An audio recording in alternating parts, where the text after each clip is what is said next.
Tahun 2021, berapa kali PLN PD padam? Secara kita PD, mungkin abang udah rasakan sendiri. Jarang kali padam udah kan.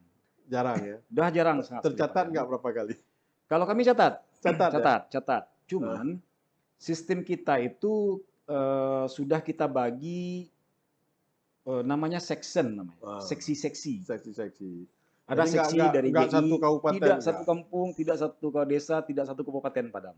Ada seksi-seksi dari GI, ada seksi dari ada kita namanya gardu hubung, Ya. ada juga namanya kita saklar di lapangan. Kalau Eh, saklar ini bahasa tekniknya LBS bang, Load ya. Brick Circuit. Oke. Bisa saja ada saklar ini ada LBS, ada juga namanya recloser. Nah Mm-mm. itu juga kita jadikan sebagai pembagi section jaringan kita Eh, di lapangan. Nah section yang dari lapangan ini inilah yang sekarang masih PR kami memang. ya. Walaupun intensitas padamnya tidak banyak. Ya. Di antara sedikit yang sudah sedikit padam itu, hmm, kira-kira kenapa? Kenapa? Karena kalau masyarakat kita nih kan, masyarakat kita eh, begitu dilihat PLN sudah sering padam, langsung ada yang nyeletuk. Oh, ini mau dekat puasa. Gitu. Betul.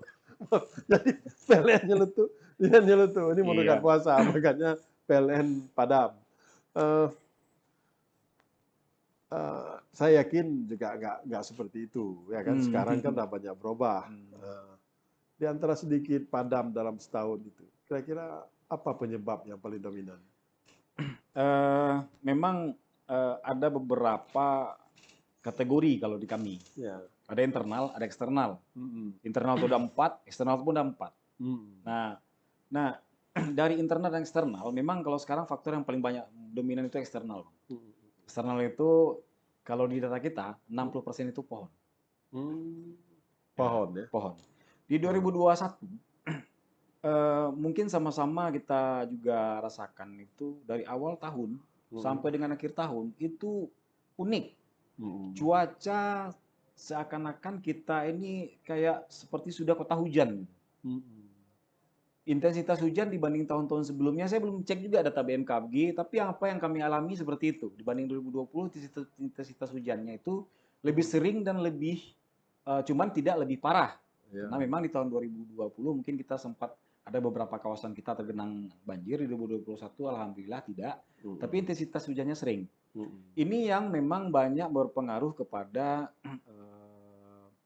terhentinya layanan kita ke pelanggan. Ya. Ketika hari hujan, ketika angin kencang, Mm. ya tata geografis ya, geografis daerah kita ini kan memang dominannya itu adalah perkebunan, Mm. kemudian hutan gunung, Ya. dan banyak pepohonannya. Ya. Ranting rapuh atau ranting yang habis dipanjat mungkin oleh binatang, misalnya mungkin monyet. Ya. Nah, ini yang sering ditiup oleh angin ke jaringan kita. Ya.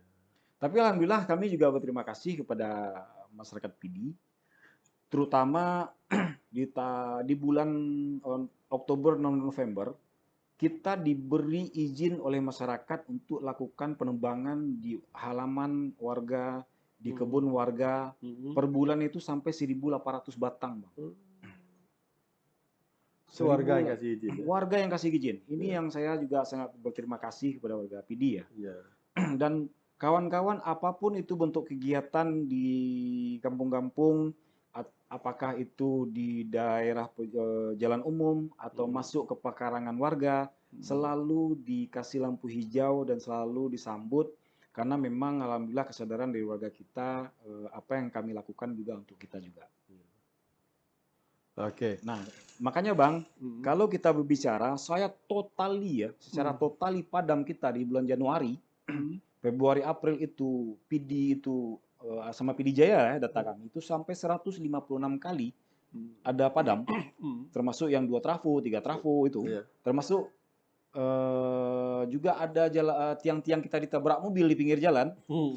atau mungkin ada adik-adik kita di Gampong main layang-layang, Ya. atau mungkin ada musim buah kelelawar yang memang kami itu sifatnya uncontrollable gitu ya. Ya. Wah, kelelawar sudah banyak yang hinggap di jaringan kita. Di awal tahun 156 kali kita padam. Sekarang kita padam, Bang. Bulan Januari ini sudah tanggal 31 ya. Iya. Kita padam hanya 23 kali. 23 kali. Dari 156 kali. Tapi nggak total Tidak, sekabupaten. dan sifatnya hanya kayak tadi saya bilang, Di ada trafo-trafo. di daerah Lumputu, dan hanya mungkin 3-4 trafo gitu. Dan itu tadi Januari itu PD Jaya. PD dan PD Jaya. Jaya. Dan 23 ini PD dan PD Jaya juga. Ya. Dan PD dan PD Jaya ini ada Lumputu 7 kali, ada Lumputu 8 kali, ada daerah Tangse. daerah Tangse 7 kali. Ya. Itu saja sudah 17 kali, berapa? 8, 7, udah 15 kali. 8-nya lagi inilah nih, ada yang di PD, ada juga yang daerah lain, mungkin di Kemang Tanjung, ada mungkin di mana gitu. Jadi memang bisa kami alhamdulillah sangat bersyukur juga, sudah sangat jarang sekarang padam. Ini kan kita puncak konsumsi listrik biasanya kan bulan-bulan puasa kan, Ya. sebulan full itu kan puncak-puncaknya lah kalau di Kabupaten PD. Dan kadang-kadang dulu yang sering terjadi dan sangat terasa sama warga kalau padamnya di bulan puasa atau bulan Ramadan, ya kan? Biasanya ini Pak Afif, biasanya PLN apakah ada strategi khusus menghadapi bulan puasa? Ya. Jadi hari ini kenapa Aceh itu mengirim banyak energi ke luar Aceh? Itu karena memang kondisinya pembangkit yang ada di Aceh itu lagi steady, lagi bagus. Pembangkit yang sekarang banyak yang keluar, istilahnya yang keluar itu maksudnya yang sedang proses pemeliharaan, itu banyak di Medan, di Lampung, dan di Palembang. Makanya yang pembangkit yang ada sekarang di Aceh itu mengirimnya sampai ke Lampung. Nah, tujuan kenapa dilakukan pemeliharaan pada hari ini adalah supaya nanti di bulan puasa semuanya siap.